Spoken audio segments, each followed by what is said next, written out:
At Gamescom, the folks at IO Interactive invited me to come along and check out the first lengthy gameplay demonstration for James Bond's long-awaited return to video games. In this 30-minute gameplay-filled preview, I got to see firsthand just what 007 First Light is all about. This is the XboxEra preview for 007 First Light.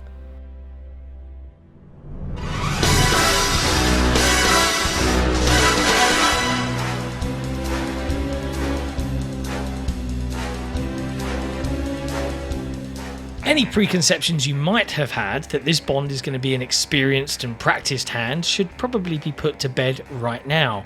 This is effectively an origin story, and our MI6 trainee is viewed as a bit of a diamond in the rough. Smart and resourceful, yes, but also young and reckless. Bond's origins from the books are here, though reimagined a bit for a more modern age. His parents died when he was just 11 during a mountain climbing accident, and he bounced around boarding schools, continually bucking authority, even in the Navy. He is not yet a 00 agent and is described by his superiors as a bullet without a target. MI6 hope to whip him into shape, and we get to go with him on a globe-trotting journey through multiple locations in true James Bond style, from Iceland to Slovakia.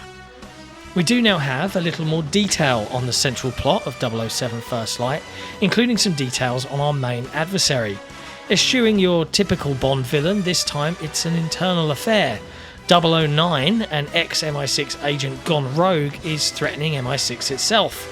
In our journey from rookie recruit to 00 agent, we'll uncover a deep conspiracy, chasing down an operative who knows the system inside and out.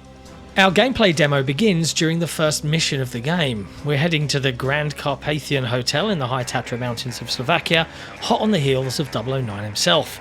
Are we going to infiltrate posing as some high roller guest in a tuxedo? Think again. Bond is with a team of MI6 operatives this time, and he's tasked with being the chauffeur.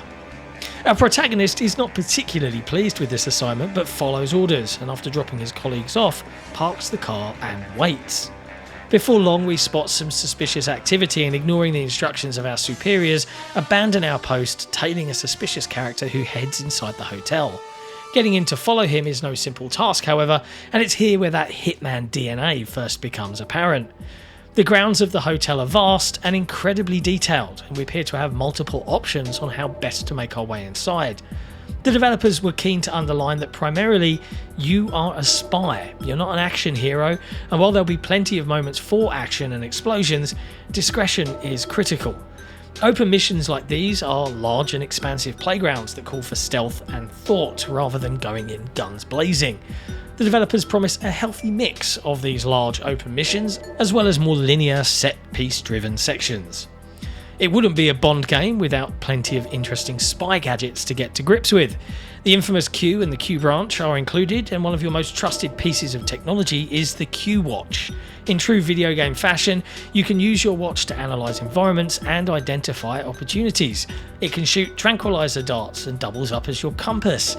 It also displays vital information like your available resources, your spy instinct meter, and whatever objectives are currently active.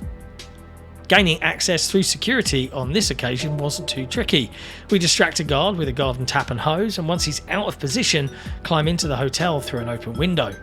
The developers stressed that there are plenty of other options, and I do look forward to experimenting a bit when the game is in our hands. The interior of the hotel is just as detailed as you'd expect from the team behind Hitman, filled with maids cleaning rooms, guests going about their business, and of course our own team of MI6 operatives who we have to avoid. After a little while exploring, the developer skips us ahead to another key part of the Bond franchise, and that is epic car chases. Per the folks at IO Interactive, car chases are core to the Bond franchise, and as such we leave the hotel, presumably chasing 009 himself.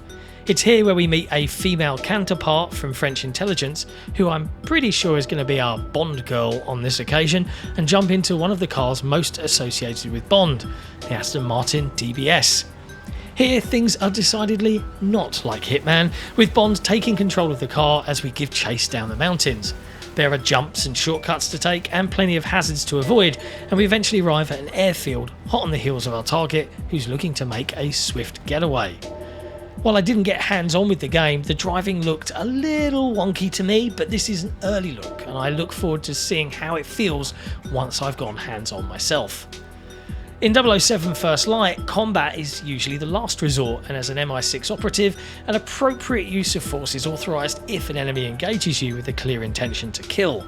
Here, the developers step even further away from Hitman's looming shadow, offering a full third-person shooter experience with close-quarter combat takedowns. Bond can utilise the environment, targeting fuel barrels handily dotted around the airfield to cause entire structures to collapse in the resultant explosions. Guns can be picked up from the ground and even thrown at enemies when they run out of ammunition, allowing us to get in close and take them down. Once the various goons have been dealt with, Bond hijacks an airport luggage car and makes his way onto the plane while it's taking off.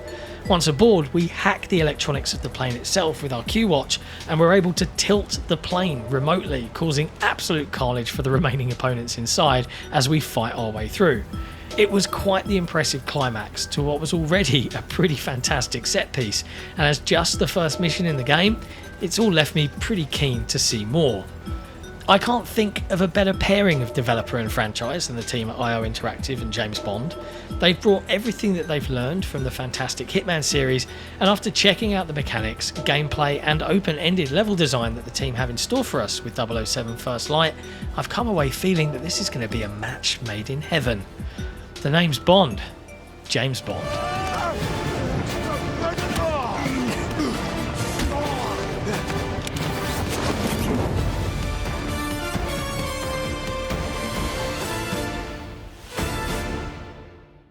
Thanks for watching. If you enjoyed this video preview, be sure to hit like, hit subscribe, and if you really love what we do, consider supporting us directly on Patreon. Just head to patreon.com/XboxEra. Thanks. We'll see you next time.